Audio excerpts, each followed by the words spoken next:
ඇයි බිරිඳක් හෝ සහකාරියක් තමන්ගේ පෞල් ජීවිතයේ තිබියදිත් වෙනත් සහකරුවෙක් හොයාගන්නේ? අද මම වීඩියෝ එකෙන් කතා කරන්න හිතුවේ ගොඩක් දෙනෙක් කතා කරන්න බය. හැබැයි සමාජයේ හරිම වේගෙන් පැතිරෙන ඉතාමත් සංවේදී මාතෘකාවක්. ඒ තමයි ඇයි බිරිඳක් හෝ සහකාරියක් තමන්ගේ පෞල් ජීවිතයේ තිබියදිත් වෙනත් කෙනෙක් වෙත යොමු වෙන්නේ කියන එක. ගොඩාක් දෙනෙක් මේ දේ දකින්නේ එක පැත්තකින් විතරයි. හැබැයි අද මම ඔයාලට කියන්න හදන්නේ මේ පිටුපස තියෙන මනෝවිද්‍යාත්මක ඇත්තම හේතු. පළවෙනි කාරණය තමයි හුදකලාව සහ අවධානය නොලැබීම. ගොඩාක් කාන්තාවන් බලාපොරොත්තු වෙන්නේ තමන්ගේ සහකරු තමන්ට ආදරයෙන් සලකනවා දකින්න.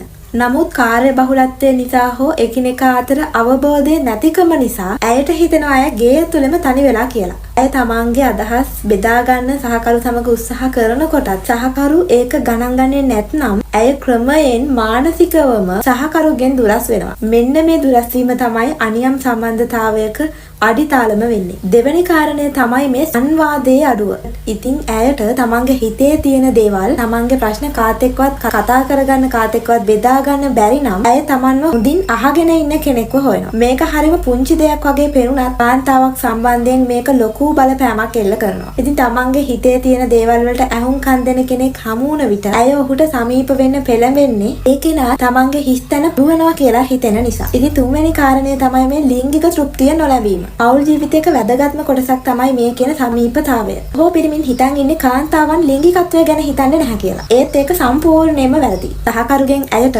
අවශ්‍ය ආදරය, තෘප්තිය, සෙනෙහස නොලැබෙන විට ඇයට හිතෙන්න පුළුවන් තමන්ගේ ජීවිතේ මොකක්දෝ ලොකු අඩුපාඩුවක් තියෙනවා කියලා. ඒ අඩුව පිරවීමට ඇති ආශාව ඇයව නොදැනුවත්වම වැරදි මාර්ගයට අරගෙන යනවා. ඉතින් ඊළඟ එක තමයි මේ සම්බන්ධතාවයක ඇති ඒකාකාරී බව. ඉතින් විවාහ වී වසර ගණනාවක් යද්දී බොහෝ දෙනෙක් තමන්ගේ සහකරු ගැන තියෙන උනන්දුව නැති කරගන්නවා. ඒ කියන්නේ හැමදාම එකම දේ සිද්ධ වෙනකොට ජීවිතේ කම්මැලි වෙනවා. ඒ වෙලාවට වෙනත් කෙනෙක්ගේ ආගමනය ඇයට හිතෙනවා තමන්ගේ ජීවිතයට අලුත් ආලෝකයක් ලැබුණා කියලා. ඒක ඇයට අලුත් අත්දැකීමක් නිසා ඇය ඒ දෙසට ආකර්ෂණය වෙනවා. ඊළඟ විශේෂම කාරණය තමයි තමන්ව අගය නොකිරීම. ගොඩක් කාන්තාවන් තමන්ගේ ගෙදර දොරේ වැඩවලට ඒ වගේම දරුවන්ගේ වැඩවලට හරීම මහන්සියක් ගන්නවා. හැබැයි තමන්ගේ සහකරුගෙන් ඒකට හරි හමං අගය කිරීමක් ලැබිලා නැත්නම් ඇයට දැනෙන්නේ තමන් වැඩකාරියක් විතරයි කියලා. ඒ වෙලාවට ඇය හොයනවා තමන්ව අගය කරන්න පුළුවන් කෙනෙක්ව. තමන්ව ලස්සනයි කියලා කියන තමන්ව ගෞරව කරන කෙනෙක්ව. ඉතින් මේ වගේ අවස්ථාවක වෙනත් කිසියම් හෝ කෙනෙක් ඇයට ටිකක් ගෞරවයක් දුන්නොත් එහෙම ඇය ඒ කෙනාට ලොකු වැදගත්කමක් දෙන්න පෙළඹෙනවා. අන්තිමටම මම කියන්න කැමතියි මේ හේතු දෙස බලනකොට